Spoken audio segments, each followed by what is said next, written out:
Hello, everybody. I just wanted to share something with you really quick. This is Pastor Green.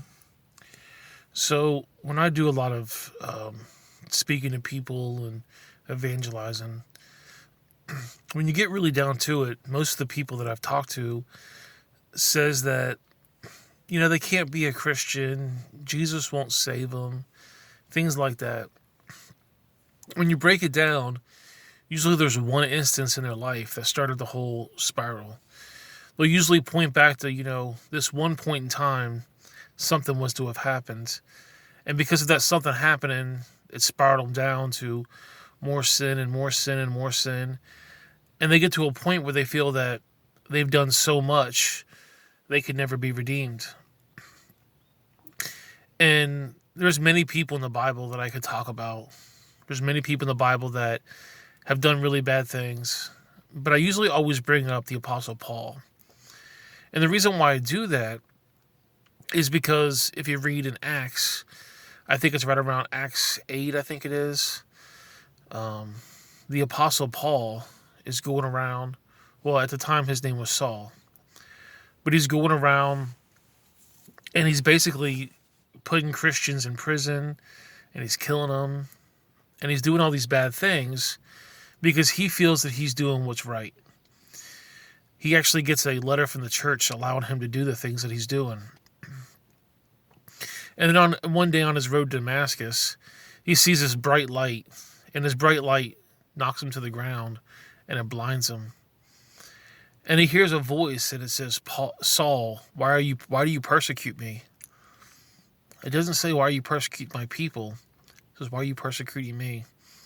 Because Jesus saw him attacking Christians, his family, as a personal attack against him.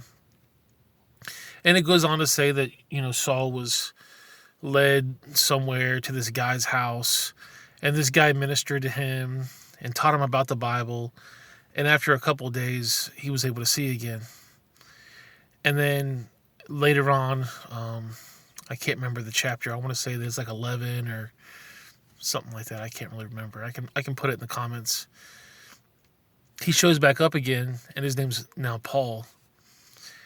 And if you actually paid attention, Paul went from being a person who persecuted Christians, who put them in jail and killed them, to being the writer of almost all the New Testament. In fact, arguably, he's one of the greatest evangelists in the New Testament. No matter what happened to him, he just kept on preaching the gospel because he saw how important it was.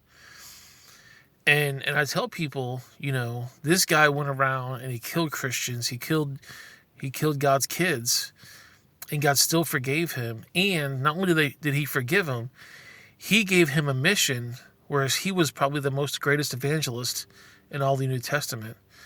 They put him in prison. He'd come out. He'd preach the gospel. They'd threaten to kill him. He would get out. He'd preach the gospel. He'd go to temples, and they would arrest him. And then once he got out, he'd go right back to that temple again. He started churches all around the globe, all around like Asia and Middle East. And he was by far probably the greatest influence, the greatest help to Christianity, pushing it all over the world. And, there's nothing that you could do that God can't forgive. Yes, your past was bad. Yes, your past was difficult. Yes, you did some things you don't like, and maybe it's embarrassing or shameful for you to bring it up. But at the end of the day, God still loves you. And if you truly put your trust and heart into him, if you truly want to believe, if you truly want to serve him, God will take you. In fact, he'd be glad to take you. And so no matter what you did, God's going to want you. So I just wanted to share that with you guys. If you go out there and you evangelize, you're going to run into a lot of people with the same issue, that they can pinpoint their downward spiral to one event. And if you could just talk to them and say, we've all made mistakes, and bring out people in the Bible that have made mistakes and show them that there is redemption and God loves them, I think it's a great way to evangelize to people. Anyways, guys, I appreciate you guys watching. If you have any questions, just comment below. Have a great day.